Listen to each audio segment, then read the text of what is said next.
Okay, good morning everyone. Welcome to the Licensing and Gambling panel on the 19th of August. My name is Andrew Melhewish, I'm the committee manager, and as I say, today's meeting is being held under recent government guidelines brought in to allow for remote meetings to take place and to allow for decisions to be made. Hopefully everyone today at the meeting will be able to hear the meeting that's taking place. However, if there is a technical problem, the chairman of the meeting will adjourn the meeting and we will recommence once the connectivity has been resumed. A copy of today's meeting will be, today will be recorded, and a copy of that recording will be made available on the Council's YouTube channel within the next 2 to 3 working days. All of the members of the panel today should have their video on, but will remain muted, as too will all members of the public and officers present today.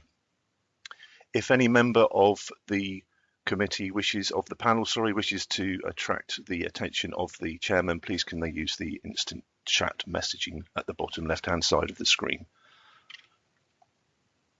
When we get to the appropriate point on the agenda that members of the public and others need to make their representations, we will have your microphones unmuted so that you can do that. And the format of the meeting will be as the advertised agenda that has been circulated. Thank you. Okay, we'll move on to the agenda today, and agenda item 1 is to appoint a chairman for the licensing panel today. Do I have a proposer for the position of chairman of the licensing panel, please? Yes, Mr. Melhewish, I propose Councillor Lee Redman. Yeah, I would like to second that, Mr. Melhewish. Okay, thank you very much. If that's the case, and Councillor Redman is happy with that, I announce that he's duly appointed as the licensing panel chairman for this application today. So I will now hand over to our licensing panel chairman, Councillor Lee Redman. Thank you. Thank you, members. Thank you, Andrew. Welcome, members of the public. Andrew's eloquently explained the procedures. Please bear with us. There's supposed to be thunder and lightning, so who knows what's going to happen in the next hour or so. But we'll try and battle on through. So moving on then. So item 2 of our agenda is apologies for absence. And I can confirm. Sorry, I can confirm, Chair, that there are no apologies for absence. Okay. Shall I do the introductions now, Andrew? I just realised we're there. Yes, please. If you'd just like to go around to each of the panel members to introduce themselves, and then the relevant officers, and then applicant and speakers. Thank you. Thank you. So just to confirm, then, members of the public and members, what we'll do is we'll go around the table to introduce ourselves and explain who we are and why, what our purpose is. We'll start with the members first, and then go around to officers and then those that are in the room to present. So my name is Councillor Redman. I'm chairing the meeting today. Councillor Kingham. Yeah, good morning, Chairman. Yes, my name is Stuart Kingham, and I'm the ward member for the West Podens, and I'm here today to represent the members on the panel license. Thank you. Councillor Richards. Good morning, everybody. Councillor Charlie Richards from Cheddar and Shipham. I can see and hear the proceedings. Thank you. Mr. Osborne. Good morning, Chairman. Yes, Nigel Osborne. I'm legal advisor to the panel today, and I can confirm I can see and hear everything. Thank you. Ms. Webber. Good morning, Chairman. My name is Emily Webber. I'm the legal apprentice for the council, and I can confirm that I can see and hear you. Mr. Melhewish. Yes, thank you very much, Chairman. Andrew Melhewish, committee manager for the licensing panel today, and I can see and hear everything. Thank you. Mrs. Nicholson. Good morning, Chairman. My name's Layla Nicholson. I'm one of the committee managers, and I'm here just to support the panel. Thank you. And the members of the public. So Mr. and Mrs. Felstead. Hello, yeah, we're the applicant and we can see and hear everything. Thank you. Thank you. Is it Mr. and Mrs. Gamlin.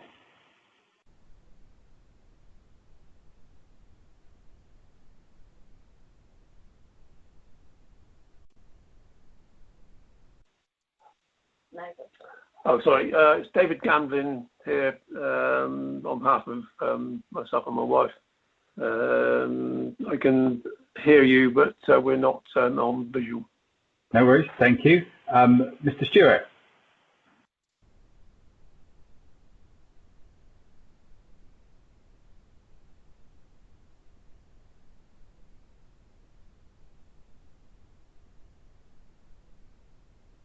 There you go.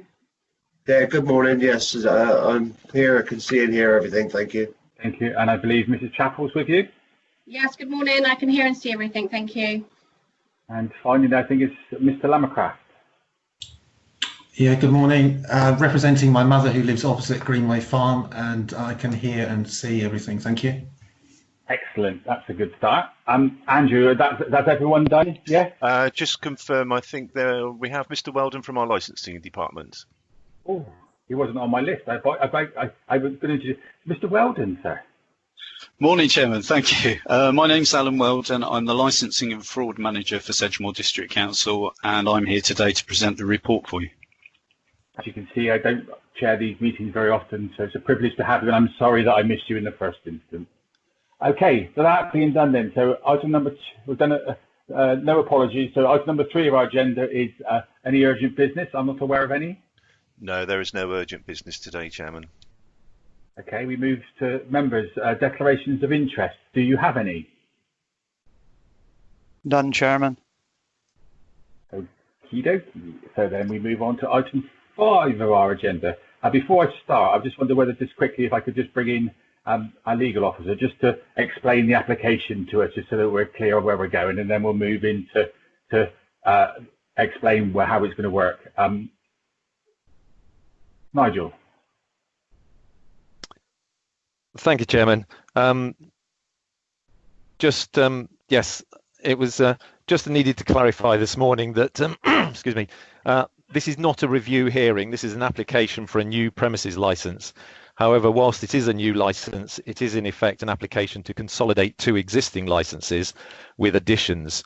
If, having heard the evidence today, the panel decided to refuse or amend the application, the applicant's existing premises licence would still remain. Therefore, objectors should concentrate their representations on the proposed changes to the existing terms and any conditions either already agreed or which could be applied to the licence. Thank you for that clarity. Just so that members of the public are aware, and everything, the process will be that I'll go through and ask Mr. Weldon to present the case, present the report to us. Then we'll have the opportunity to ask questions of Mr. Weldon. And Andrew, just to clarify, is that anyone can ask questions of Mr. Weldon or members in the first instance? That will be members. Thank you. And then we go on, and then we have Mr. Felton to present their application, and then we'll go through the individual objections. That's the order that we'll be going down, just to make sure it's clear. So, Mr. Weldon, thank you for. I'm sorry I missed you off. So, would you like to present your report, sir? Thank you, Mr. Chairman. Morning, members. Morning, everybody. The matter before you today is, as has already been said, the hearing is required today to determine an application for a new premises licence in accordance with the Licensing Act 2003, where indeed formal objections have been received. This current application was made on the 29th of June 2020 in respect of Greenway Farm, Skimmerton Lane, Wemden, Bridgewater, TA52AX, and was received from Mr. Martin and Mrs. Susan Felstead. The application seeks authorisation for the following licensable activities to take place: sale supply of alcohol from midday to midnight, Monday to Friday, and 1000 hours to midnight, Saturday and Sunday, and that's for consumption on the premises only. The provision of live music from 2300 to midnight daily, indoors only. And also the provision of recorded music from 2300 hours to midnight daily, indoors only. Just by way of clarification, in terms of the hours there, the 2300 is the hour at which regulated entertainment is not deregulated. Now, by way of that, what I mean to say is that live and recorded music was deregulated in accordance with the Live Music Acts of 2012 and 2015, which means that if there's an on-sale allowance for alcohol on the premises, music does not require a license between the hours of 0800 to 2300. Now, that's not to say that any disturbance from music during that period cannot be taken into account on any review of a license, for example, but it does mean that the licensable hours are from 2300 only, by way of clarity. The applicant's also requesting that licensable activities are permitted until 0200 hours on the evening of New Year's Eve. You will see a redacted copy of the application at Appendix A. As was mentioned by Nigel earlier, 2 premises licenses have previously been granted to Mr. and Mrs. Felsted in accordance with the Act and already in existence regarding this premises. The applicants are attempting to amalgamate these 2 premises license into one license and have also formed a limited company and no longer a partnership. So should the license be granted today, the applicant will then have the option, if they see fit, to surrender the previously 2 granted licenses. The applicant similarly seek to amend the licensing hours for the sale and supply of alcohol to be able to offer brunch on weekday mornings and extend the evening sales supply of alcohol and licensing. Sorry, I beg your pardon. It's the 10 o'clock. Sorry, I'll start that again. The applicant seek to amend the licensing hours for the sales supply of alcohol to be able to offer alcohol with brunch on weekend mornings, not weekday, apologies, and extend the evening sales supply of alcohol and the license activities of live and recorded music until midnight for weddings. There are a number of appendices, as you will see, and I'll allow you time to have a look at those as we all scrabble under difficult circumstances to go from one appendices to the other, as it's a virtual meeting. The Appendix B, you will see the current plan, and if I can refer you to that, that is one that relates to one of the licenses that's in place, which is the one that the latter, which was granted in 2017. If you're able to see that, you'll see a red shaded area which illustrates the area that is currently being used pre this application in order to run wedding events. You will see that it covers a stone barn to the rear of the house and an area behind it, including a paddock area that is used for larger events, and up to 28 days per annum is placed there. And that, I believe, relates to permitted development rights under planning, which allow no change of planning permission to be needed should events be held for up to 28 days per year. Anything beyond that may well need planning permission. Just to clarify, I don't have a copy of the first license that was granted in 2012 available to you, but it referred to an area in front, including the front lawn. Now, at that hearing, the applicant intended to have a marquee on the front lawn closer to the top of the picture where Skimmerton Lane runs across the page. At that hearing, however, marquee events were not permitted by the panel, so that was not granted. And the other part of that license covers, I believe, what is currently used as the restaurant area for licensable activities. And incidentally, on that license, all licensable activities do go up to midnight, but effectively are only used for the sake of the restaurant at present. That kind of illustrates the position the applicants are in that they're running 2 separate licenses for the same area, if that makes sense. Appendix C, you will see a more detailed plan, and if I can run you through that, that is, I believe, is the applicant's wish for now. So it's a hand-drawn plan, but it does, I believe, indicate the licensed areas that the applicants would like to use in accordance with the application that's being heard today, which includes 2 areas at the back, potentially for marquees. It also includes the stone barn, as you will see on the middle right of the picture, and those areas are the ones that are more or less covered by the license that was issued in 2017, which is the one I showed you earlier where the marquees would be sat. There's also a shaded blue area which covers the conservatory and the restaurant area. And those, I believe, are the areas that are subject to the licensable activities today. And I'm sure the applicants will correct me if that is not the case. That is our understanding. If I can carry on, bear with me. Too many applications up on my screen. Right, there we go. An illustration of the barn and store is shown at Appendix D, which effectively gives you the full set of plans that are linked to this application, and it includes the plans that I've already gone through with you. And a map of the surrounding area is shown as Appendix E. If I can show you that document for Appendix E, you will see that for reference purposes, Skimmerton Lane is the road that runs from middle left to bottom right, and is which the access to the premises is located, and the premises is obviously identified by the red area. And the main contact road, which leads from the NDR at Bridgewater to the Cannington roundabout, which also leads to Weldon, runs from bottom left to middle right, to give you an idea of where the location of the premises sits. Effectively, the current position is that objections to the application have been received within the permitted time frame from local residents and other people who visit the area. The objectors are listed as follows: Mrs. and Miss Beck, Mr. and Mrs. Gambling, Mr. and Mrs. Stewart, Mrs. Cayley Chapel, and Mr. Lammercraft. And you will see appendices F, G, H, I, and J respectively illustrate their concerns.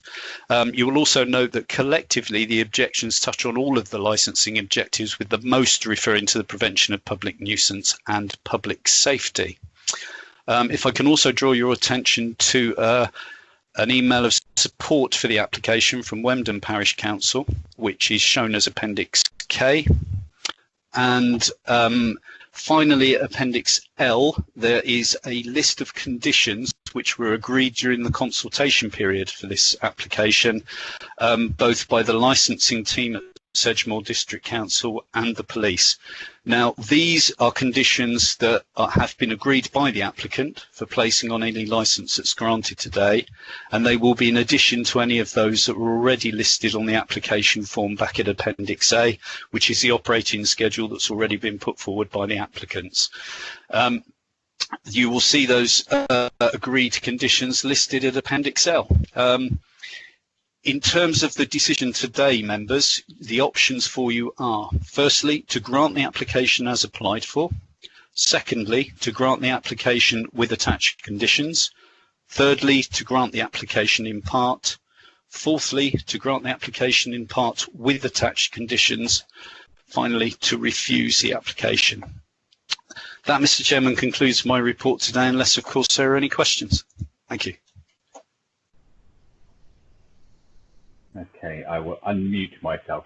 So just for clarity then, so the process, and I'm sure Andrew or Mr. Malhewish or Mr. Osborne will correct me if I'm wrong.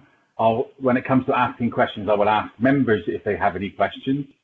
I then ask our legal officer if he has any questions.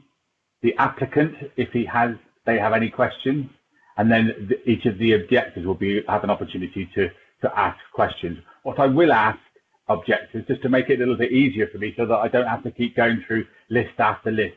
If you would indicate in the chat area, if you can, that you have a question, just question please, or can I, it would make it a little bit easier each time. So I would just say, are any questions from the objectors? And then if you can use the chat facility. Is that, I know that there are some people that are just there audibly, but I'll say any questions from objectors, and if the ones that are on sound only could say yes, that will introduce yourself. That will make it a little bit easier for me to manage. Mr. Malhewish, I can see you, and Mr. Osborne, nod your head if that's okay. Thank you. Okay, so thank you, Mr. Weldon, for your presentation. Thank you for the paperwork. It was really interesting reading, and it answered a lot of the questions I may have had already. Members, would either of you like to ask any questions of the officer, please? Well, Chairman, at the moment, I think I'd like to sort of leave it until I hear a bit more from the members of the public. Okay, thank you. Yes, I would like to ask Mr. Weldon, just for clarification, so I'm absolutely clear, that the aspect of sale of alcohol could be anywhere on the premise, so that could be anywhere outdoors. Am I correct about that? That's one question. Yes, I believe it's as illustrated in the appendix, the most recent plan, which I think is Appendix D, where there was blue shading and the red shading. Now, I believe those are the licensed areas for the sale of alcohol. I do not believe the sale of alcohol is attended for outside, but of course consumption isn't licensable, so drinks could be taken outside, but that could be something that the applicants may wish to clarify a bit later on. Okay, thank you very much. That's very clear. And then secondly, the provision of live music. When this is said, it says indoors only. Would that include indoors of a temporary structure such as a marquee?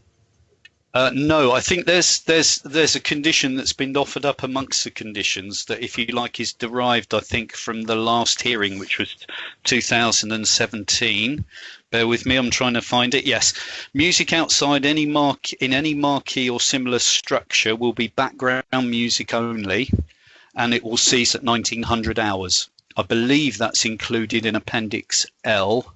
Yes, I've seen that now. Or in the application. Yeah, thank you. Yes, point 10. Thank you very much. That's okay. Thank you. That sets us on the right track. Thank you. Thank you, Mr. Chairman. Thank you. Mr. Weldon, question for myself. We talked about existing and we've talked about a new application. Is there anywhere that I can quickly see, or if I've missed it, I apologise, the bits that are different? Yeah, sure. I meant to summarise that. Apologies, Chair. I meant to include that in the introduction. Now, in terms of what we've worked out, and again, I think the applicant would confirm or correct this, but it appears that what we're looking at is an extension of hours in the morning, if you like, so backwards to 1000 hours from midday. At weekends, that would be for the sale of alcohol, and that would be for the Saturday and Sunday only. So licensable activities in terms of alcohol to start at 1000 on Saturday and Sunday. I think there's all activities in the older license at the front with the restaurant till midnight anyway. So we're talking about a change to the wedding venue, if you like, for want of a better phrase, to the rear of the premises. That's looking for an extension of alcohol from 2300 to midnight. And live music, I believe, on a Sunday has been asked for night, whereas previously I believe it is permitted until 2200 on a Sunday. Recorded music is already permitted under the most recently granted license until midnight anyway. So it would be a live music extension to midnight on a Sunday. Those are the differences. So it's early morning at weekends or 10 o'clock for alcohol, an hour's extension for alcohol to midnight, and the live music just for Sundays. I believe those are the only changes, although I think the licensed area now includes the conservatory area to the premises, and I don't think that was included previously, but I will refer to the applicants for that. That's very helpful. Thank you for that clarity. Just find my note again. So we will. Okay. So legal officer, have you got any questions? No, Chairman. Thank you. Okay. Mr. and Mrs. Felstead, do you have any questions for the officer? No, thank you. Thank you. Objectors? Speak. Yeah, good. Yeah, Mr. Stewart speaking. Is that saying that be able to sell drinks on the lawn at the front of the garden, and people will be able to drink on that front lawn? Hello, Mr. Stewart. Its consumption isn't licensable, so there's a technical kind of difference there. Sale of alcohol is restricted to the licensed areas, if you like, which are indicated on the plan, but consumption isn't a licensable activity. But the applicants can decide whether or not to use another area to allow people to consume drink. So that might be a question that the applicants could answer rather than I, in terms of their intentions in that respect, which will come a bit later on. Sorry, I can't offer much clarity on that at present, but it isn't a licensable activity as such. It's the sale and the point of sale that's the key issue, rather than where it's consumed. Okay, thank you. If you'd like to hold that question, so obviously when next the applicants will be presenting their application and you have an opportunity to ask them questions as well. So you might want to come back in with that one at that point there. Okay, thank you. No other objections, no other comments from objectors. Okay, then we move on to the next section then. Mr. and Mrs. Felstead, thank you very much for taking the time to come along today. I'd like to ask you to present your application, please, and then what we'll do is we'll take questions. Thank you. Yeah, I think the application has been well summarised by Mr. Weldon. There's very little in there that's new. I think the way the application has been worded may have led to some misunderstandings, because as was stated, music, live and recorded, isn't required to be licensed until 11 p.m. Therefore, the request is for a license between 11 and midnight, which we already have. We already have that for the restaurant, and we already have that for weddings. What we don't have at the moment is the license to sell alcohol between 11 and midnight at weddings, which obviously is a discrepancy because the music can continue, but the drink sales can't. And we take advantage of the system whereby we obtain a temporary event notice to enable us to serve in that hour's gap. And temporary event notices have been applied for on a regular basis. They've never been declined. And indeed, Mr. and Mrs. Stewart have said to us on 2 separate occasions that they were they were content with the way things were being run. So I think we find ourselves a bit baffled by the objections that have been raised, because we're actually asking for very little more than our customary practice. A question was raised about the front lawn. Yes, we do allow our guests to enjoy the outside amenity when the weather is fine. It would be very, very difficult not to, particularly during the COVID pandemic, when we're all being encouraged to socially distance. And so yes, our guests do go out on the lawn. We do monitor it, particularly after 10 o'clock. And also the location is right next to the house and next to the conservatory, which, as you stated, was not there last year. It was built, not there before last year, it was built last year. That is double glazed. So, well, I hope if anybody's got any questions, please ask. But I hope that sums it up. I think the summing up had already been expertly done. Thank you, Mrs. Felstead. Members, Councillor King and Councillor Richards, do you have any questions for the applicant? Yes, thank you, Mr. Chair. Perhaps the applicants could describe the arrangements they'll have in place for monitoring noise at the boundary of their property during this extra hour, if it were so granted. Yes, well, the method will be the one we use already. We have an app on the phone which measures decibels, and we walk around the perimeter hourly to measure sound. It's not always easy because there's quite a lot of ambient noise now from traffic that wasn't there before the Greenway garage opened. There's also voice noises from Greenway garage and engines revving that weren't there before. You've also got other things that are thrown into the equation, like a horse might neigh or a goose might make a noise.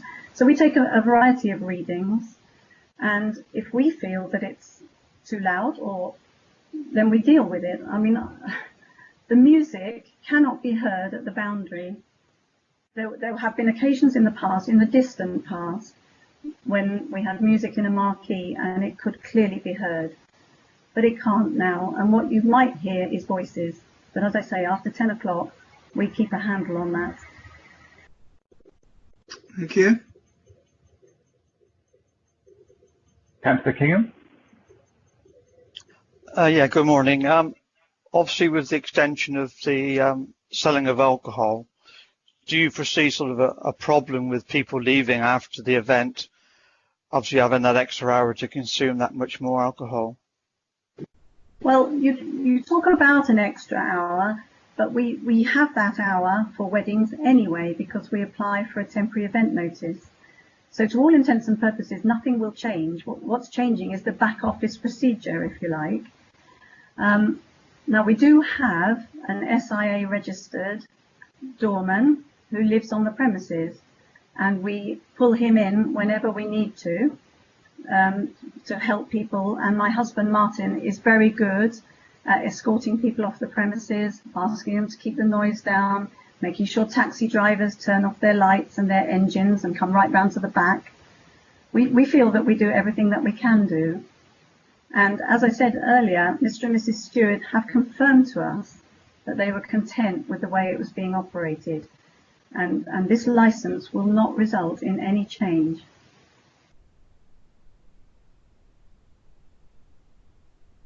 It's just that I noticed, obviously, you're going to get people that are objecting, which is natural. So obviously, all of them have complained about these things, but well, they say they've complained, but we've not been notified officially or unofficially of any complaints in the last 3 years. And in fact, we've had cordial conversations with Mr. and Mrs. Stewart and with Mrs. Lamercroft in the recent past, and no mention has ever been made of any issue with it. Yeah, thank you. Thank you, members. Councillor Kingham stole my glory a little bit.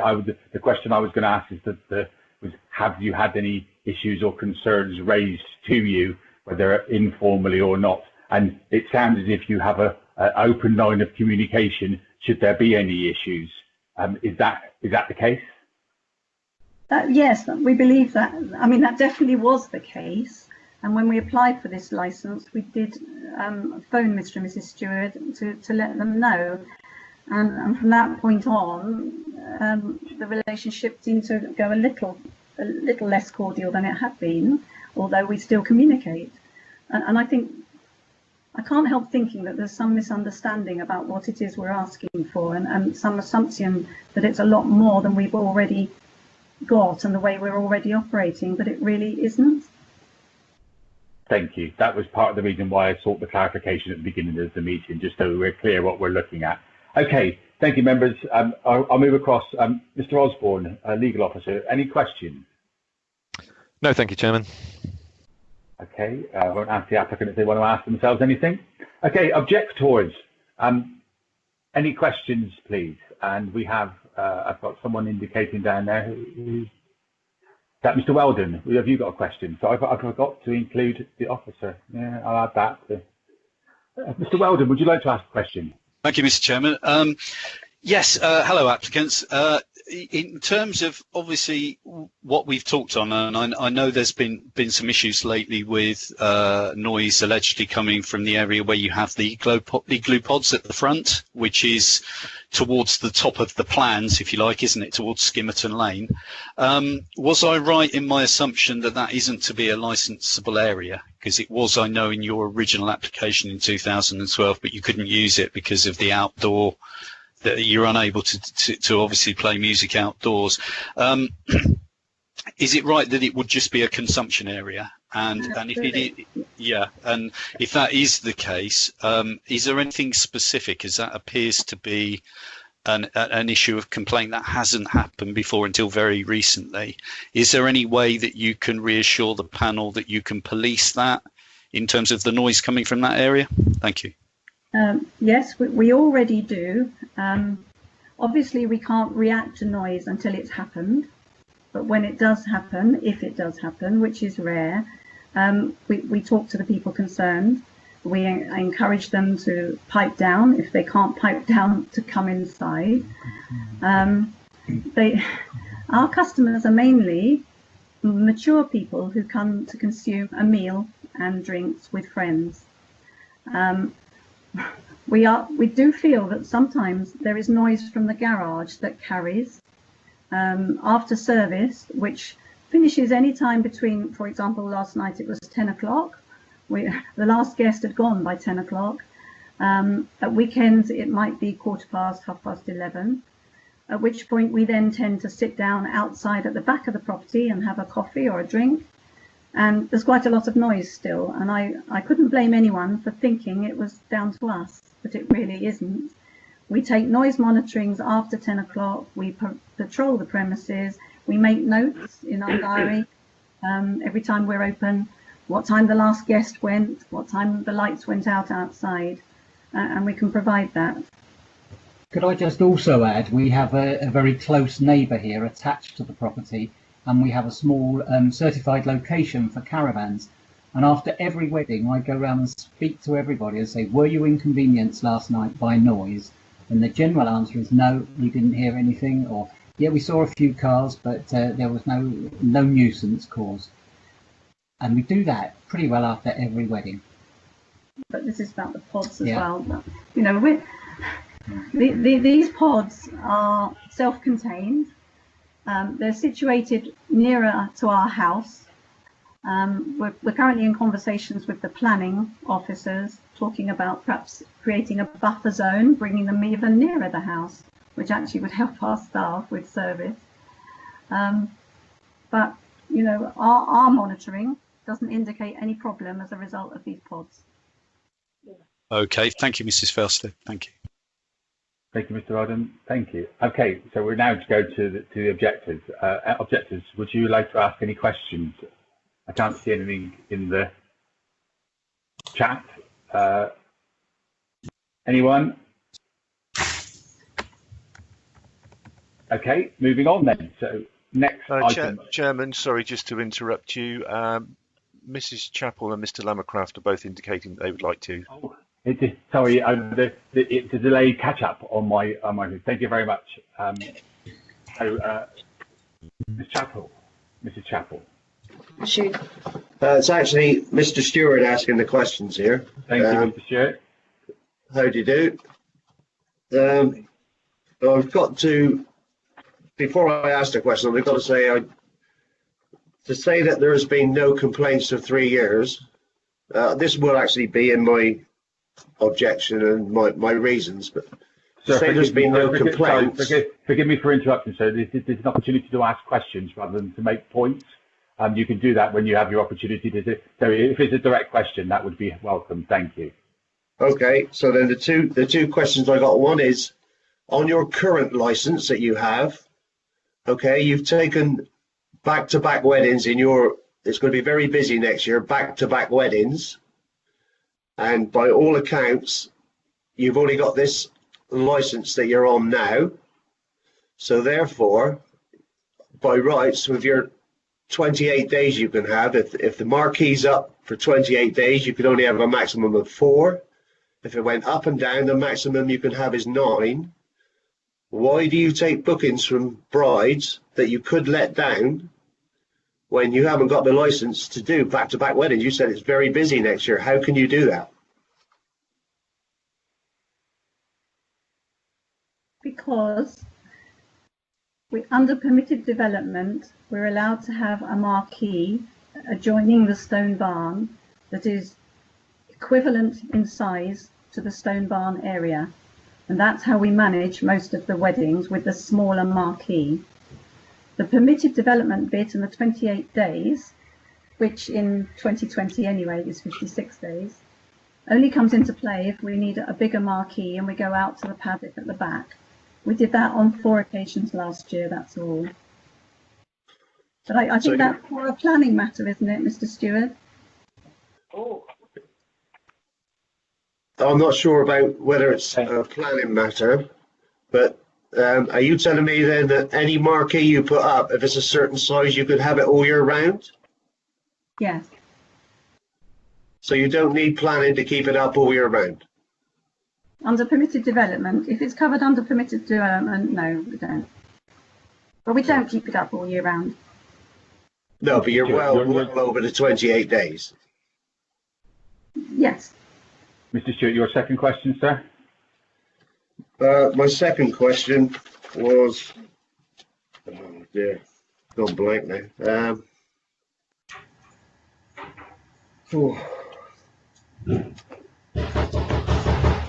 No, sorry, I've gone blank. Okay, thank you. Mr. Lammercraft, do you want to ask a question, sir? Yes, if so much effort is being made to control the noise and prevent disturbance, what happened on the 25th of July when the police were called, and why did that situation get so completely out of control? The police weren't called to us, Mr. Lammercraft. Well, the police arrived at your property on the 25th of July, and by your own admission, that event got completely out of control, and you happened to try and blame Budgeons. I think that the main point I'm interested in hearing from you that really stuck in my mind is your continuous attempts to take advantage of the system. I think that is the key words that really... Lammercraft, I'm sorry we need to be asked. This is a point to ask questions. You can make your objections when the time comes for yourself, sir, and there'll be opportunity. But we need to be... My question is, why was it out of control on the 25th of July, and why did the police need to be called? First of all, it was not out of control. Secondly, to the best of our knowledge, the police did not come here and were not called. Honestly, we have no idea that the police were called. Okay, can I ask another question? Why are the pods located closer to my mother's house than yours? They're not. If you'd like to come, I'm looking at them now, and they really are not. I know where my mother lives. I was born there. I know exactly where those pods are. I know where your house is. Mr. Lammercraft, I'm sorry. This is the opportunity to ask questions of the applicant. Okay. Secondly, why can my mother still hear voices from compares in a bedroom that's got double glazing? If there was monitoring at the boundary, why isn't that being effectively? It's all very well to do monitoring. You've got to actually do something about it. We do, Mr. Lammercraft, and I don't know what you would be alluding to with compares, because we have not had a single event at Greenway this year, Correct. as you will know. I'm talking. This happened last year. Well, we're very happy to always talk to your mum about any issues she may have. She, you know, as I say, we can only act on what we hear and what we see and what we're told. Okay, thank you, Mr. Lammercraft. Thank you, Mrs. Salford. I'm looking to move on, but just before I do, can I bring in the legal officer, Mr. Osborne, just to clarify around the planning issue and whether this is relevant for this one, please? In short, Chairman, no, it's not. Planning and licensing are completely two separate issues, and one does not have a bearing on the other. And therefore, you should not be taking planning considerations into your decision today. Thank you for that clarification.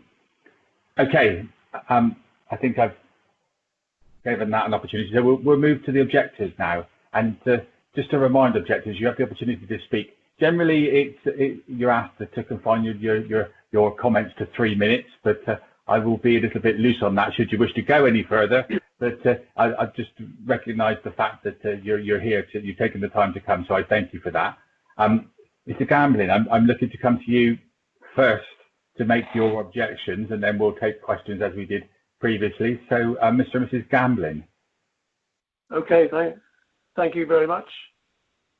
Am I okay? Can you hear me? Yes, sir. We can hear you. Carry on.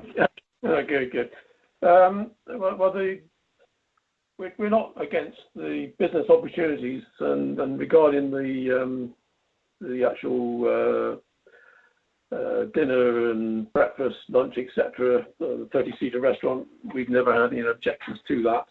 But it's the general noise nuisance that is happening.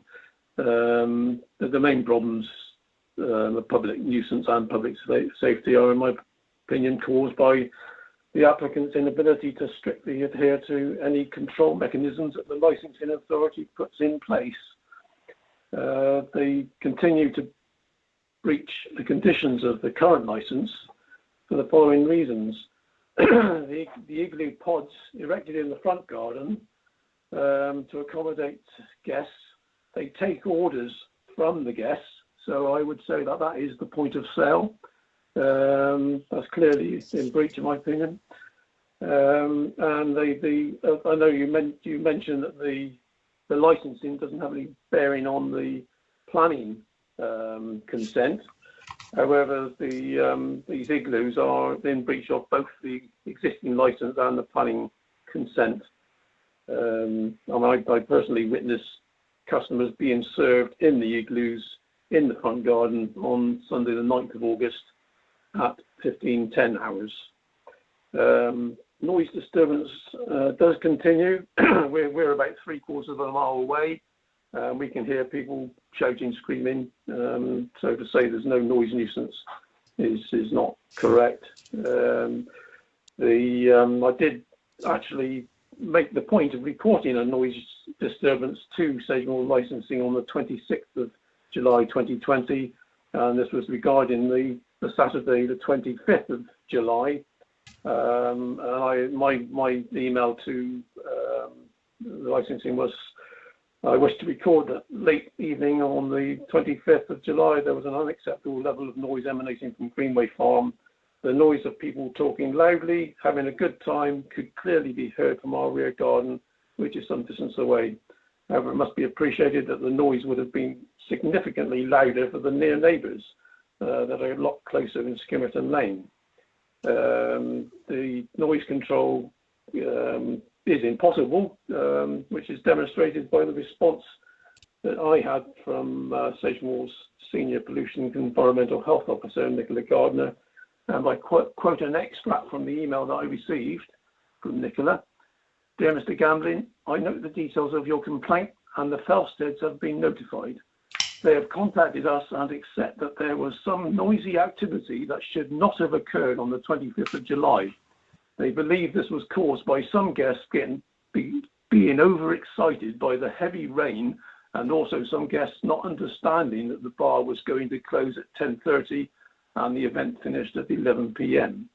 They go on to say that they're putting in the normal measures of being personally there, blah, blah, blah, blah. And they advise that some guests walked up to Greenway Garage and may have been noisy. That is clearly demonstrating that the Felsteads are not controlling what is going on. It's just I hear what the Felsteads are saying about the controls they've got in place and apps and one thing or another, but the noise is emanating from the business activities that they're carrying on. If it was restricted to just a small restaurant, 30 people, then I'm sure it would be all very pleasant and nice, but it's not. They have larger events, and the larger events, customers are turning up for the very first time. They cannot be trained to be quiet, as they are there to have a good time and may never return again. Why would they be quiet or give consideration to adjoining neighbours? This is half the problem. And you mentioned that the panel are not necessarily interested in the planning issues. However, the applicants have specifically linked their licensing application to the planning consent, reference 511822. Therefore, I feel that the planning issue is important. And I would request that the panel consider that if they are minded to extend the licensing hours from 11 p.m. to 12 p.m, then there will then clearly be a breach of the Sedgemoor District Council's current planning consent in terms of operating hours. I attended the last panel hearing in 2017, and I can quote an extract from the licensing panel decision, 3rd of October 2017, which said it was the belief of the panel that the applicants had put the welfare of its customers before the welfare of its neighbours, and that had to stop. Their application stated a terminal hour of midnight for all licensable activities, including alcohol, which the panel believed could only increase the likelihood of disturbance to the neighbourhood as guests finished their drinks at the conclusion of the event. To that end, the panel had determined that alcohol will not be supplied beyond 2300 hours on each day in order to reduce the possibility of events dragging on into the early hours and disturbing neighbours. Nothing has changed since 2017 to warrant changing the licence in hours from 11 p.m. to 12 p.m. I appreciate that they can achieve this by 10, but that is a temporary events notice. And temporary being the operative word, and could be objected to, I think, by the police if they chose to. I've got two questions on the Appendix L regarding the police and environmental health agreed conditions. Number one, my first question is, could the panel confirm that item 9, controlling the emission of noise from any amplified music on the premises, must be controlled so that it is audible at the boundary of any dwelling, not in the same ownership as the premises, equally applies to item 12, relating to the guests remaining on the site camping. My next question is, why is there such a high number of weddings suggested? This during the summer months, when most weddings would occur, would average out at just under 1.5 weddings, a wedding every 1.5 weeks. Surely this is excessive for this location. Thank you, Mr. Townley. I'm not sure who would be able to respond to those questions, because legal officer, could you clarify, please, or Andrew? The two questions that were asked at the end by Mr. Gamblin, who would need to respond to those?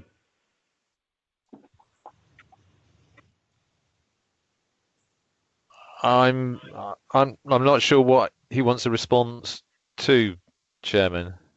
He asked two questions at the end, I thought, in relation to, so it just that formed just part of his objection. Sorry if I misunderstood. Okay, so we'll open up for questions then. Members, any questions? Yes, Chairman. On your plan, which shows all your facilities, you've got a marquee. Councillor King, this is just the questions is to Mr. Gamblin, just this objector, sir. Okay, legal officer, any questions to Mr. Gamblin? Yeah, just one. I mean, he mentioned he made a complaint to the licensing department on the 25th of July. Has he made any other complaints since the license was last issued in 2017?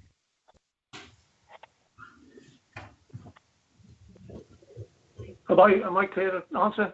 Yes, Mr. Gamblin, the question was to you, sir. Oh, no, we haven't made a specific formal complaint.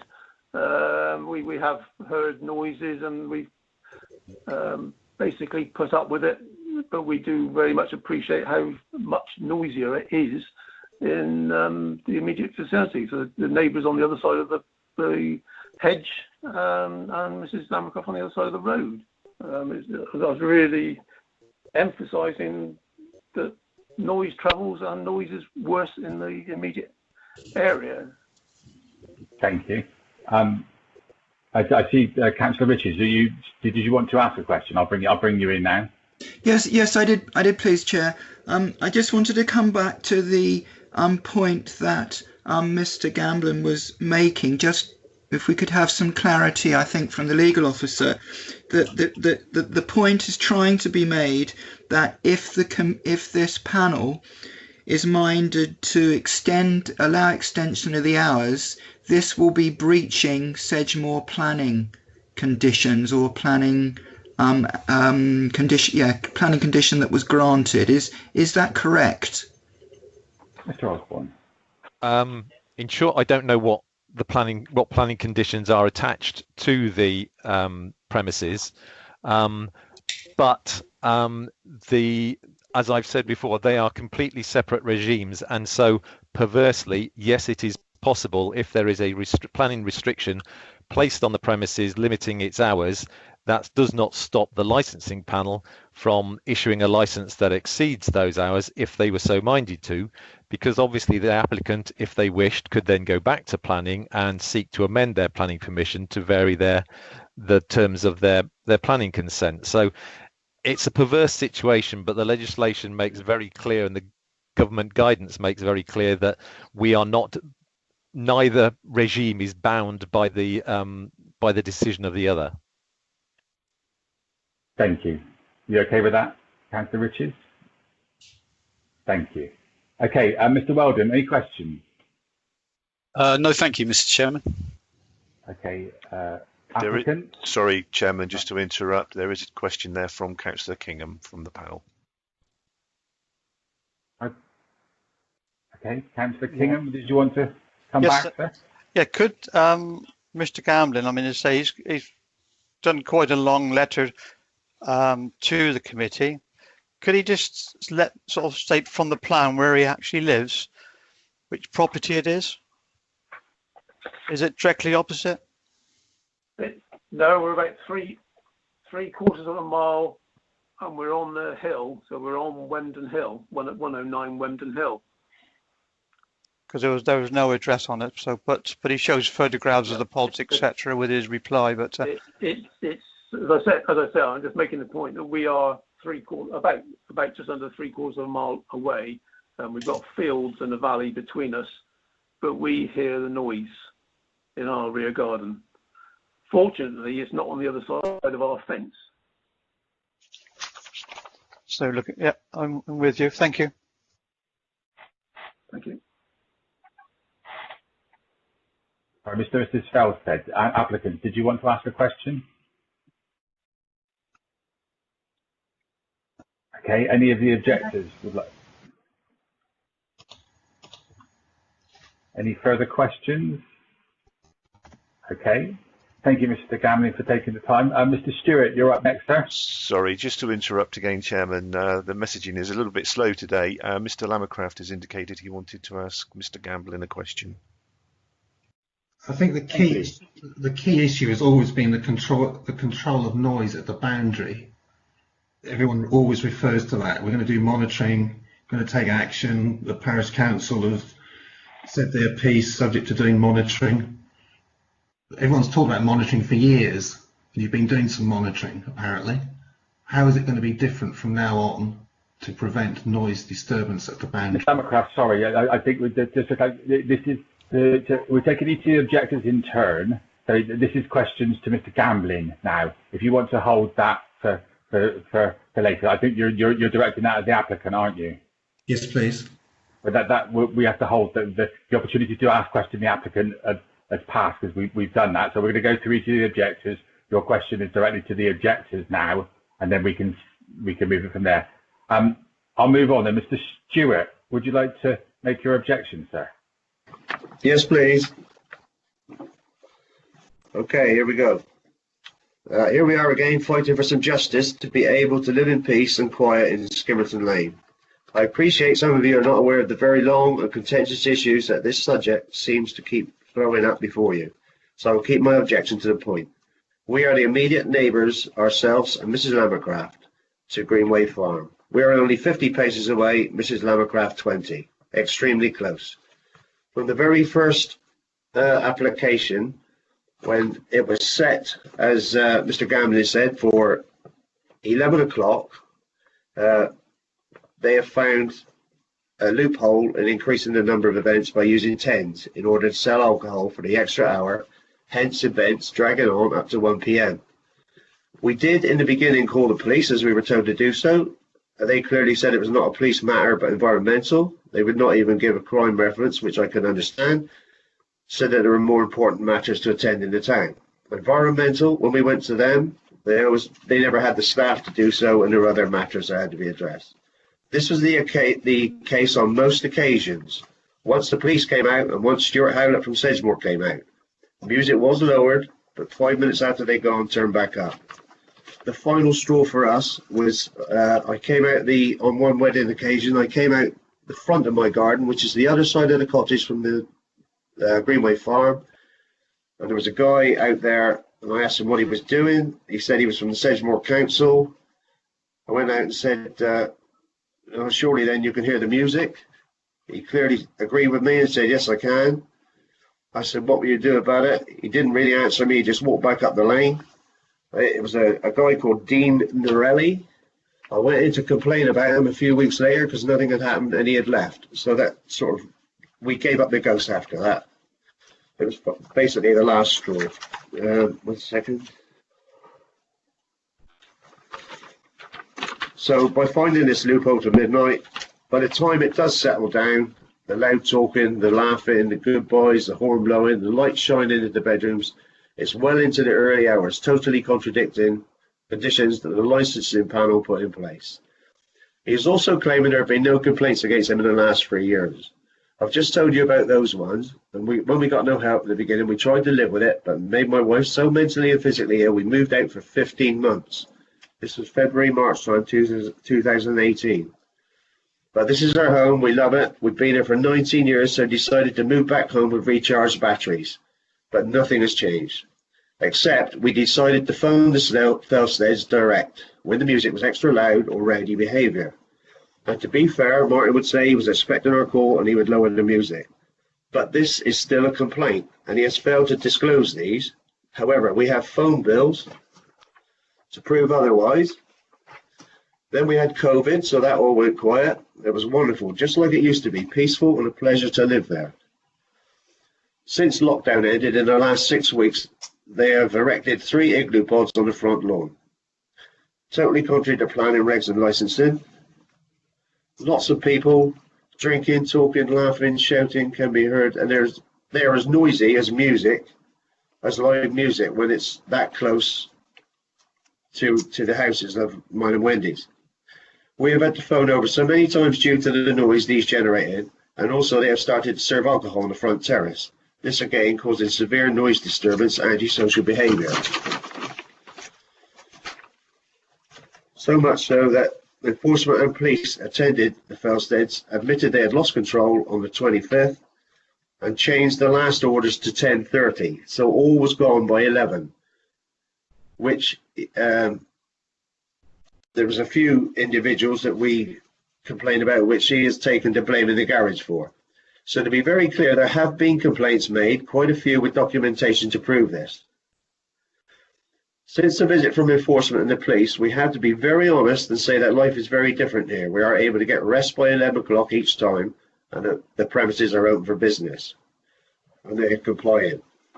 The latest application, in Martin's words on the phone, was to join 2 licenses together, as it was a pain to apply each time and also the cost, and that he had forgotten to apply for some of them a couple of times. Nothing would be different. In the next breath, he told us he has back-to-back weddings next year. It will be very busy. If nothing is going to be different, why apply? Martin is applying because he only gets 15 times a year to sell alcohol between 11 and 12. History is evident that the Felsteads always want more and usually get it one way or the other, as they are never policed or challenged. The igloo pods are again outside of the planning area and on the front lawn, which was forbidden by planning as it was too near to our properties. That is why the marquees are positioned at the rear of the farm. Last year, a wedding marquee was up for at least 6 weeks or more and never came down. They are only allowed 28 days per calendar year. This is well over the 28 days. During lockdown, they served takeaway meals, but were not content with this. People were still in the restaurant when they should have been in their cars, or at least social distancing. 2 weeks before lockdown ended, friends of ours told us they were coming over our way on Sunday for a shindig, drinks and food at Greenway Farm. These individuals, you may well know, so to avoid embarrassment and not name them. We are sure that the service they offer, be it a restaurant, caravan, B&B, is very good, and many local people enjoy the experience. However, they can go home after a good night to their home to peace and quiet. We can't until they finish enjoying themselves.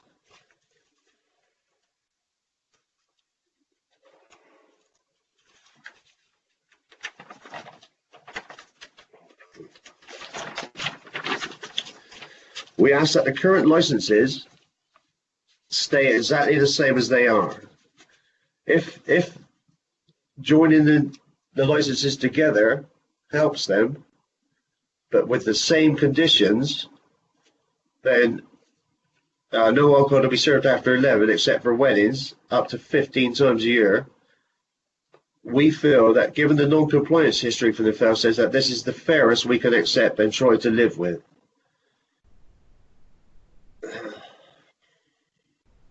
That's basically it. Thank you very much.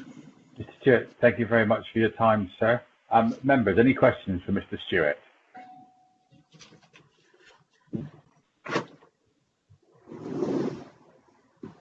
Mr. Osborne, any questions for Mr. Stewart? Sorry, I didn't get a chance. I was unmuting my microphone. You need to get faster on your unmute button. Yeah, I know I do. I do, Chair. Can I just ask Mr. Stewart just to perhaps clarify, this point has been made a number of times about a marquee being left up for 6 weeks.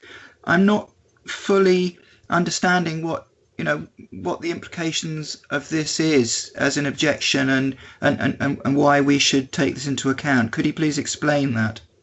Well, obviously, I seem to have got the wrong end of the stick. It's obviously a planning thing, but for the weddings, they were told, or we understood, that the weddings would be in a marquee that could only be up for 28 days. So if it was up continuous, you could only do 4 weekends, so that'd be 4 weddings. If it goes up and down, which it takes a day to put up, 3 days up, a day down.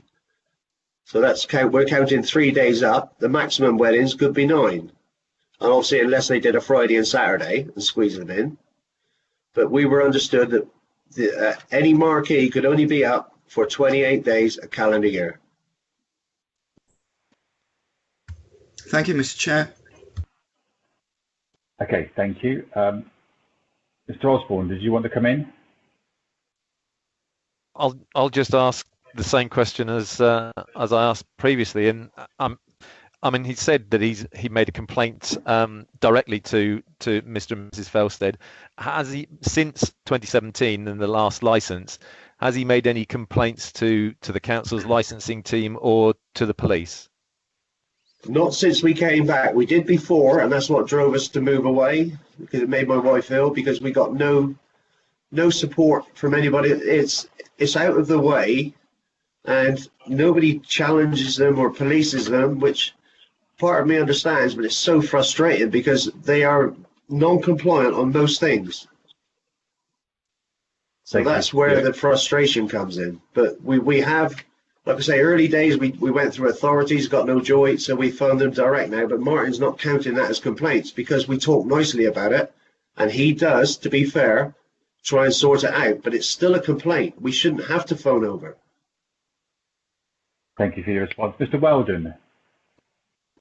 Thank you, Mr. Chairman. Yeah, hello, Mr. Stewart. I've got a couple of questions. Firstly, in relation to something, just for clarity, that you mentioned at the end of what you said, in terms of a number that you would think would be reasonable, as opposed, I guess, to the number that's in the conditions. Could you just clarify? I didn't quite pick up entirely what you meant by that, I guess, as a contingency position from your point of view. The number I quoted was, I believe, when he applies for license on 10s from 11 to 12, that extra hour, it's usually on events, but he can only do that 15 times a year. So that's only 15 times a year. We've got to stay up till 1:30, 2 o'clock. But if he gets it past from 11 to 12 permanently, he could do, and to be fair, he's a businessman, he would do as many events as he can, and it would be unbearable. At the moment, we've learned to live with it. So sorry to interrupt. Just by way of clarification then, is that something that you would see as reasonable in terms of the number that we're looking at? Yeah, we've accepted the weddings I mean, it should be 9. Only, obviously, if you had them on a Friday and a Saturday, all the marquees up, we'd accept that. But to have it all year round, we just keep it the same, please. That's all we're asking. We've learned to live with it. Sorry. That midnight one that it just sends us over the edge. Okay. And secondly, in terms, I know you've mentioned complaints. It might explain a bit actually, because I didn't realise you'd moved away for a period of time, obviously. But is it true to say that you have engaged with us and environmental health going back to 2017 and before that on occasions, haven't you? Yes, definitely, yes. And we have responded to that, haven't we? I just wanted to clarify that. Well, in terms of the responses, is it fair to say it was monitored? I mean, I just, as a point of clarity, because I know you referred to that in what you said. I would say no, except for the two occasions. I don't know if Stuart Howlett is environment. I don't think he is. No, he would be planning, yeah. But what that Dean Norelli was, I don't know. But he was outside, and he was from the council. I thought it was environment. But like I say, he heard the noise and nothing was ever done about it. He clearly heard it. Okay, was monitoring equipment ever placed in your premises at all? Yes, we were given by it once. Environmental Health, yeah. Yeah, they gave us a monitoring thing to put in the garden, but then they deemed it ineligible for some reason. Right. Okay. And I mean, the last monitoring we did in response to a direct complaint was the 28th of October 2017, which I think was the period before you left, was it? That's correct. Yeah. Yeah.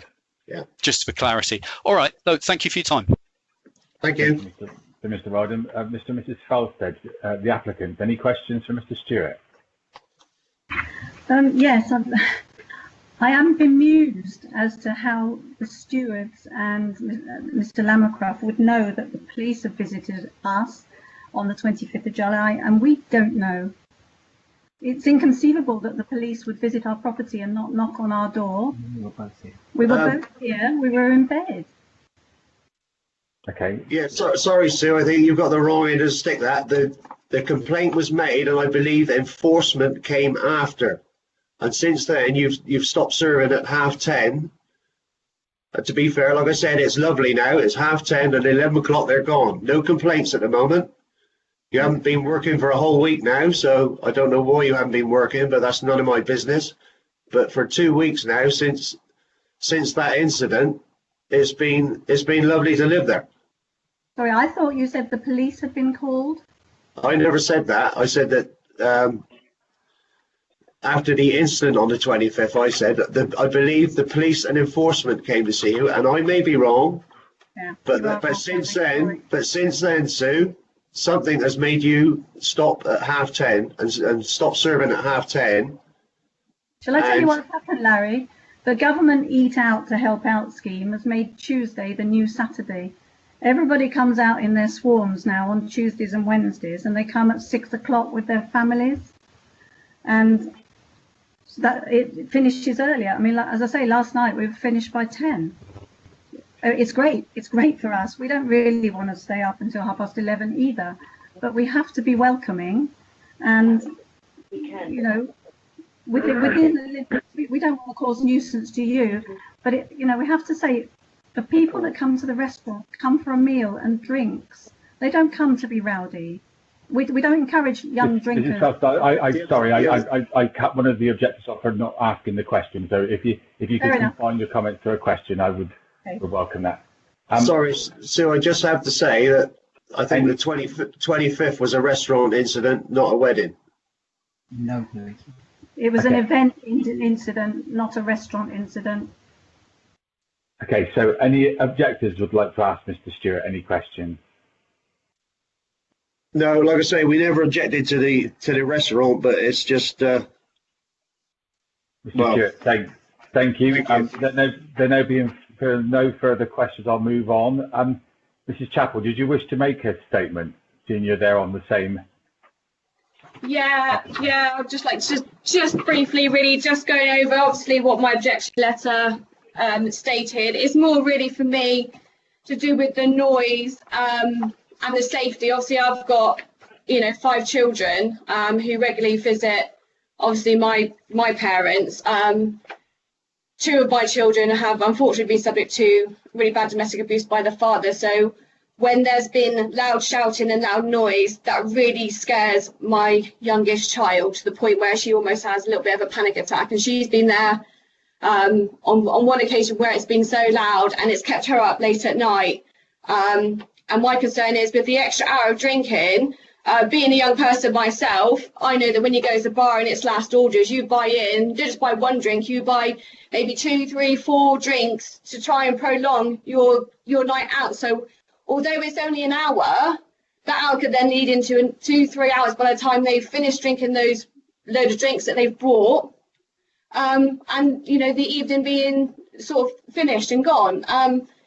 You know, in respect, you know, if they want that sort of lateness and that sort of, you know, selling of alcohol, they shouldn't really have purchased a residential property in a quiet area.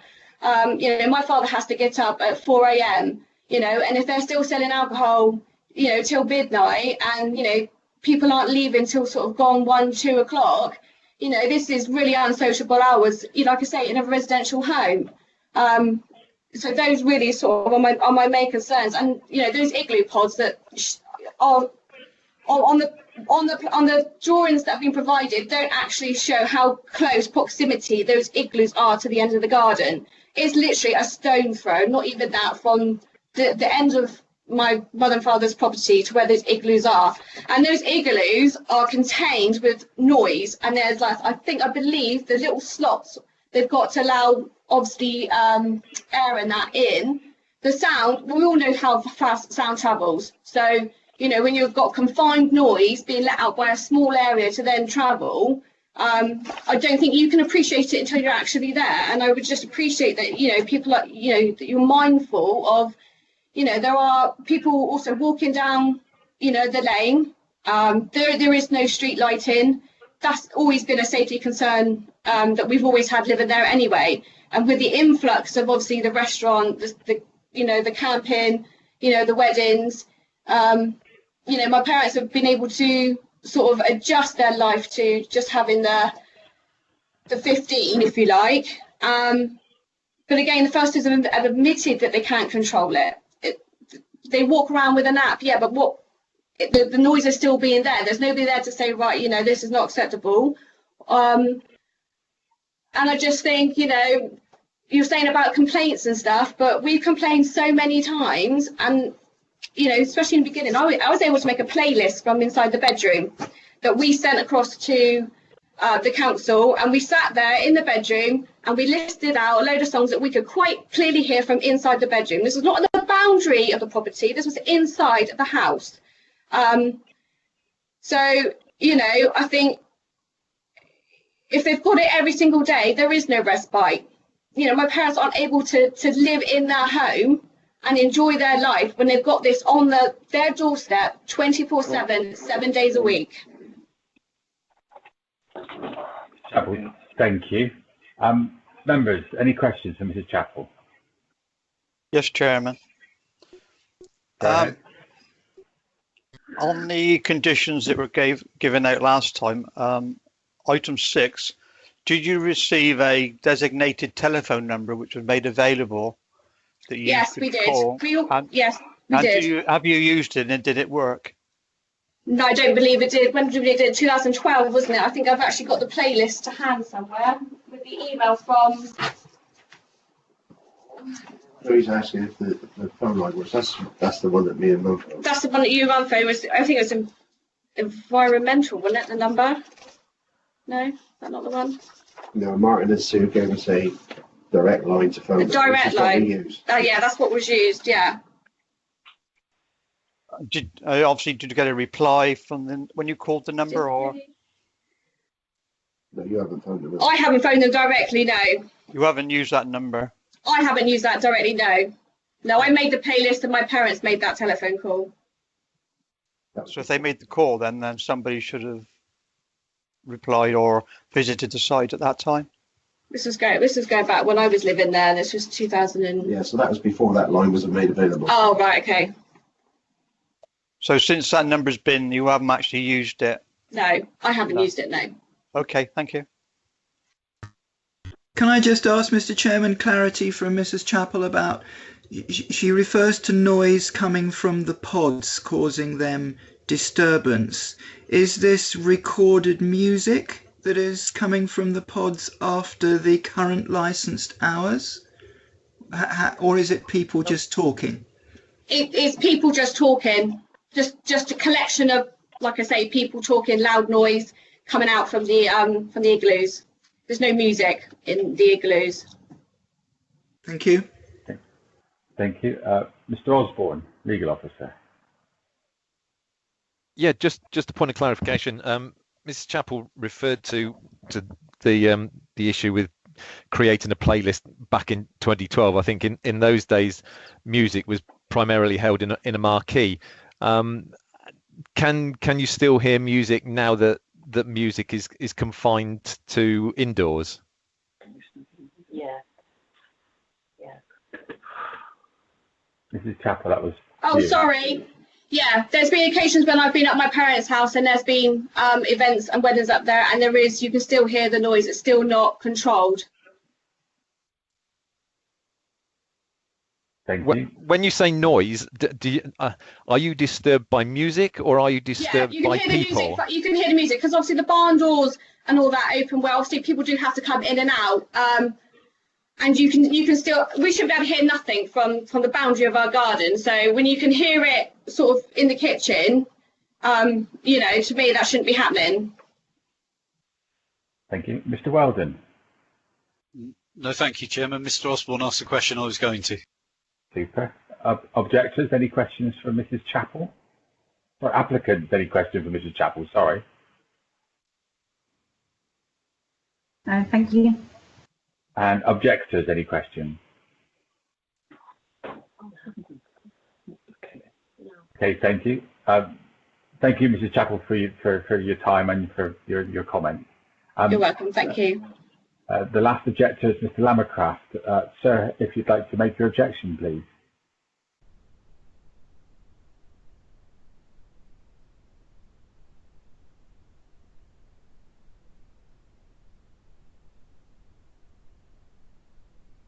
Are you there, sir? Yeah, sorry, I was on mute. My mother has lived in her house since the 50s. She's in her late 80s. She's from a generation that don't complain. She's extremely stressed by the noise and disturbance that is ongoing. She expects the authorities to look after her. She expects people to keep their word and to do what they say. It's extremely disappointed that people are not keeping their word. It's all very well to walk around with a very clever app and monitor noise levels. That's wonderful. It's the action that is required is to do something about it and get the noise down. Keep it to within the boundary, not to cross the boundary. That's what all the panels have said for the past 5 years, but it doesn't happen. How can we possibly believe it's going to happen again? As in, how can you possibly convince us that you're going to keep the noise down when you haven't for the past 5 years? If you've got a license to midnight, people are going to be buying their drinks, drinking them over the next hour, shouting and hollering. Car doors will be slamming, engines revving, driving away, 1 or 2 o'clock in the morning. My mother's done everything she possibly can, as in double glazing in her bedroom. She expects you professional people on this committee to look after her interests and to keep the noise within the boundary. That's what she expects. And we'd be very grateful if you could please leave the license as it is. Thank you. Thank you, Mr. Lammercraft. Members, any questions for Mr. Lammercraft? No, Chairman. Legal Officer? No, Chairman, that was quite clear. Thank you very much. No, I have none. Mr. Weldon? No, thank you, Chairman. Applicant? No, thank you. Objectors? Okay, I'll take that. Thank you. So, Mr. Malhewish, just for confirmation, that's all of the listed objectors heard? That's correct, Chairman. So that means then that, ladies and gentlemen, we have the opportunity just for summing up.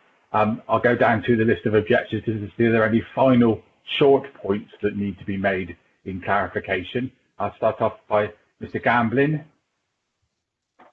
Well, clarification, really it comes down to the control. And if you're talking about numbers, who is going to control the amount of people that come into weddings? Okay. I think the clarification there is that it's the applicant's responsibility, I believe. That's a nod from Mr. Malhewis, thank you. Mr. Stewart, any further point or a final point? Okay. Yeah, just one, the fact that, I mean, I know you're supposed to try and support local businesses, but we do need a bit of support now. We don't want them to go out of business. We just want it to stay as it is, please. Thank you. Mrs. Chappell? No, nothing for me, thank you. Thank you. Mr. Lamacraft? I know we're only with you a moment ago. No, nothing else, thank you. Okay, finally, I'll give the applicants an opportunity for a summing up. Thank you. I don't think there's much to add to anything that's already been said. To clarify one point that was made, though, about the weddings, next year is tricky because you will understand that no weddings took place this year for reasons we all know. We had a few bookings in the diary for next year already, so there's quite a big element of shunting this year's weddings into next year's. But we have no appetite for a large number of weddings. Martin's 70 this year. I'm not far behind. It's not what we want to do. They're hard work. The policing is hard work, and by that, don't take it that I'm saying we can't cope with it. We can, but obviously sometimes it's harder than others. So I would, if it helps to reassure, I would say that next year there will be a peak because of COVID, but after that, our appetite for weddings is diminishing. Thank you, Mrs. Farstead. So finally then, just to be clear, so in a moment, the panel will adjourn to another room to digest and to discuss where we are. Well, finally, are there any questions from the panel? So committee members, any questions to anyone? Yes, Chairman. Okay, Mr. Kingham, Councillor Kingham, go for it. Thank you, Chairman. May I ask the applicants, from the small plan that we've got, which shows the layout of what you propose to do, presumably on a small wedding, you have the marquee connected to the bar, of which the bar or the room is where the music is being played. Councillor Kingham, sorry, could you confirm which appendix you're looking at? Is it B or C? God, now you've asked me something. I got to go back through now. It's the one with all the arrows. Appendix, I believe that's Appendix C to help. It looks like Appendix C. Thank you. I'll check it. Yes, the lovely Appendix C. Red, yellow thing. Yeah, Appendix C. It gives a diagram of all the various buildings and etc. What will happen if you had an event? Yeah. The bar, which say is fixed, then you connect the marquee to the bar. The bar and to the barn. Yeah, so it's connected on the side. And the barn is where you have the music. Absolutely, yeah. Yeah, so then you've got another marquee which you have to, if you've got a larger wedding. Do you have the two marquees? Or if you only have the one, how do you control the music? Because obviously, if you don't have the marquee connected to the barn, every time the door opens, it's going to be quite noisy. Now, when we have the larger marquee, we have a connecting marquee between the barn and the larger marquee, but it's more like a walkway, so it's 3 meters wide. But again, it's not insulated, so sound could travel from when people go in and out of the barn through the one marquee to join the next one, it could still be quite noisy. Well, it's the same difference as opening onto a larger marquee, but we have somebody at the door all the time to shut it after someone's gone in or out. Okay, thank you. They have to be able to get out for fire. Yeah. The other thing is I noticed you've got a toilet block. Presumably the toilet block is a temporary facility which you have for weddings. But you seem to have it a long way away from where everybody else is, which means people have to walk a long way to get to that. Or it looks a long way from the plan. Yeah, it's not a temporary facility. It's a fixed facility, and it's been there, I'm guessing, 7 years now, I would guess. And yes, it isn't ideal because it is a distance away from the marquee and they do have to walk to get to it. Okay. Yeah, because it's shown on the one plan but not on the other. That was ours. Okay, thank you. Councillor Kingham, thank you. Councillor Richards, anything? Yes, if I could just explore a bit further with Mrs. Felsted. In her summing up, she was pointing out that she doesn't want to be doing many weddings because they're hard work for them, and they want to do less of that and more in the restaurant. Perhaps you can clarify. So with the objectors and the neighbours saying they're quite happy with 15 weddings a year, would you be happy with 15 weddings a year? Because that would seem to help you out so you don't have to do so much work. Next year is all about the impact of COVID, and we were working to a figure of 20 because that's the figure Mr. and Mrs. Stewart agreed with Weldon Parish Council at that meeting, at the Parish Council meeting. No one said 15, they said 20. So we said, yeah, fine, 20. We have 15 booked next year. If you say to us we can't take any more, then so be it. But 20 was what was put forward a couple of weeks ago. Okay, thank you very much, Mr. Chairman. Okay, a legal officer and licensing officer, if you have any questions? Yes, please, Chair. Just a point of clarity, really, for consideration by the panel and the applicants might be able to. We touched on it earlier, but I just wanted to make sure, with reference to the plan the council has already referred to, is one of the things under consideration today, I believe, is a conservatory extension to the restaurant isn't included in any previously granted licenses, so that is specific to this application. And I'm sure Mrs. Felsted may confirm that for me, just as a point of clarity.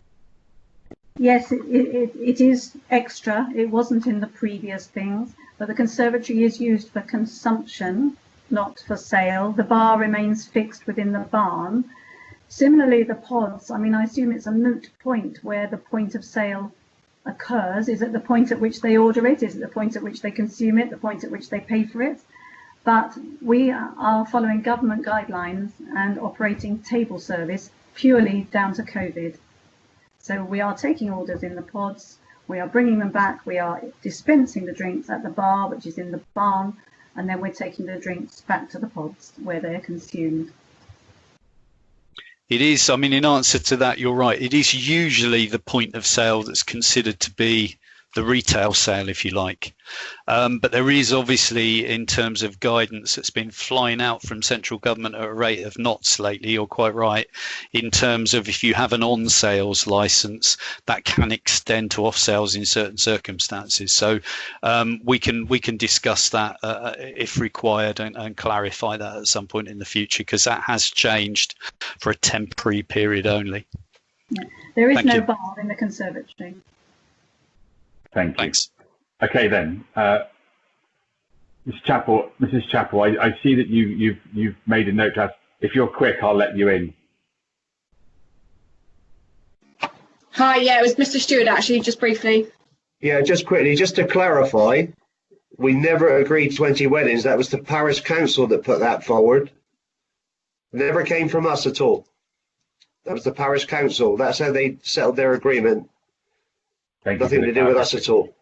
Thank you for the clarification, Mr. Stewart. Thank you.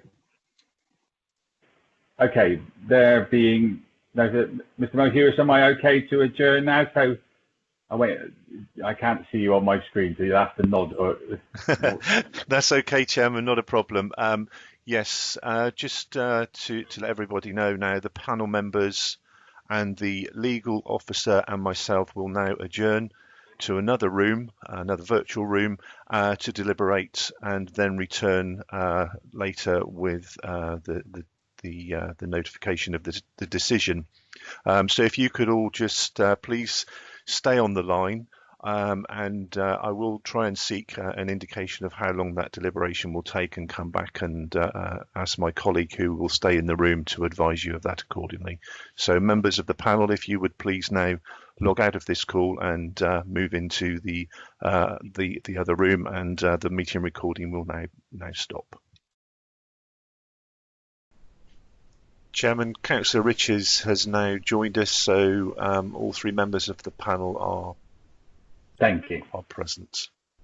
Okay, I have a decision notice to read. So the Licensing and Gambling Panel had been asked to consider an application for a new premises licence for the premises known as Greenway Farm, 5 Skimmerton Lane, Weldon, Somerset, following objections from local residents. The applicant has agreed a set of conditions to be included on any licence that may be granted, with Avon and Somerset Police and Sedgemoor District Council licensing team.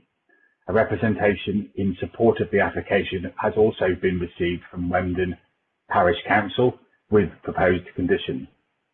The panel had considered all of the evidence presented by the applicant and objectors, both in person and in writing.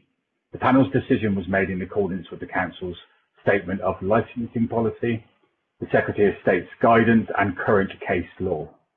The applicants, Mr. and Mrs. Falstead, already hold 2 licences, and the application as submitted was to consolidate those licences into one and to vary some of the terms of the licensable activities. Having considered all of the evidence, it is the decision of the panel that a premises licence be granted for Greenway Farm on the following terms.